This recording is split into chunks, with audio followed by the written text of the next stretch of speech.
मंटो का जन्म 11 मई 1912 में पंजाब के समराला डिस्ट्रिक्ट के गांव पपरौड़ी में हुआ।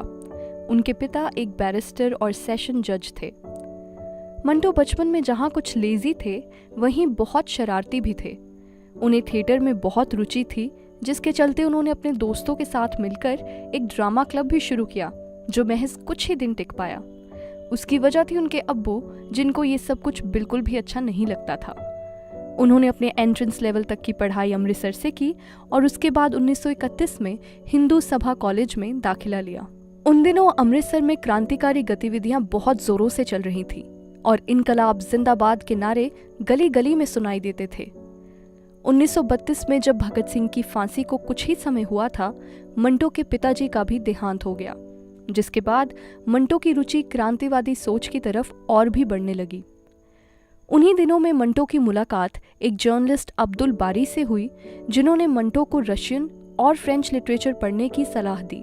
रशियन लिटरेचर का मंटो पर कुछ ऐसा असर हुआ कि उन्होंने अपने लिटरेरी करियर की शुरुआत ही विक्टर ह्यूगो के play the last day of the condemned को ट्रांसलेट करने से की। इसके बाद उन्होंने बहुत सारे रशियन लिटरेचर का उर्दू में अनुवाद किया। उसी दौरान उन्होंने अपनी पहली कहानी तमाशा लिखी, जो जलियांवाला बाग मैसेकर को एक 7 साल के बच्चे की नज़र से दर्शाती है। फिर वो 1934 में अपनी पढ़ाई को जारी रखते हुए अलीगढ़ मुस्लिम यूनिवर्सिटी आए। यहाँ आकर मंटो यूनिवर्सिटी के क्रिएटिव और प्रोग्रेसिव एनवायरनमेंट से बहुत प्रभावित हुए और उनकी मुलाकात अली सरदार जफरी से हुई, जो एक उर्दू पोएट, राइटर और कम्युनिस्ट थे। इसके बाद मंटो की कलम को एक नया रुख मिल गया और उन्होंने अपनी दूसरी कहानी इनकलाब पसंद लिखी। इसके बाद जो सिलसिला शुरू हुआ तो नहीं रुका। 1936 में मंटो की उर्दू कहानियों की पहली किताब आतिशपारे पब्लिश हुई। यूनिवर्सिटी के बाद मंटो ने कई मैगजीन्स और न्यूज़पेपर्स के लिए काम किया और 1941 में ऑल इंडिया रेडियो के लिए काम करते हुए उन्होंने कई शॉर्ट स्टोरीज और एसेज लिखे, जो आगे जाकर बेहद चर्चित हुए। इस पीरियड को उनकी क्रिएटिविटी का गोल्डन पीरियड भी माना जाता है।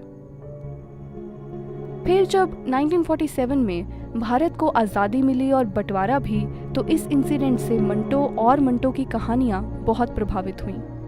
उस वक्त मंटो ने एक अहम फैसला लिया और 1948 में अपनी बीवी और 3 बेटियों के साथ पाकिस्तान चले गए और अपनी आखिरी सांस तक लाहौर में ही रहे। मंटो ने अपनी 42 साल की उम्र में बहुत सी कहानियाँ, रेडियो ड्रामाज और एसेज लिखे हैं और कई बार मंटो और उनकी राइटिंग्स पर मुकदमे भी चले हैं।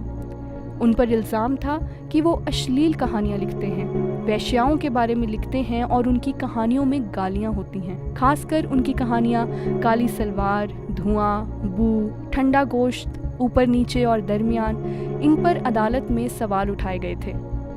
मंटो ने हमेशा अपनी कहानियों को डिफेंड किया और यही कहा कि उनकी कहानियाँ समाज का आईना हैं, जो सच में हो रहा है वो वही लिखते हैं, और अगर उनकी कहानियों से किसी को एतराज़ है तो फिर इसका मतलब ये है कि उन्हें समाज से ही एतराज़ है।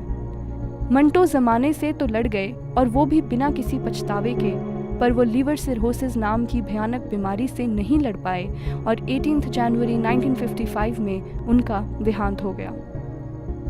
मंटो की कहानियाँ और उनकी कहानियों की सच्चाई 50 साल से हमें आईना दिखाती आई है और मंटो अपने पढ़ने वालों के दिलों में आज भी जिंदा हैं। That's a wrap on this video. We hope इससे आप सादत हसन मंटो को बेहतर जान पाए होंगे। ऐसी ही और भी वीडियोस के लिए हमें सब्सक्राइब करें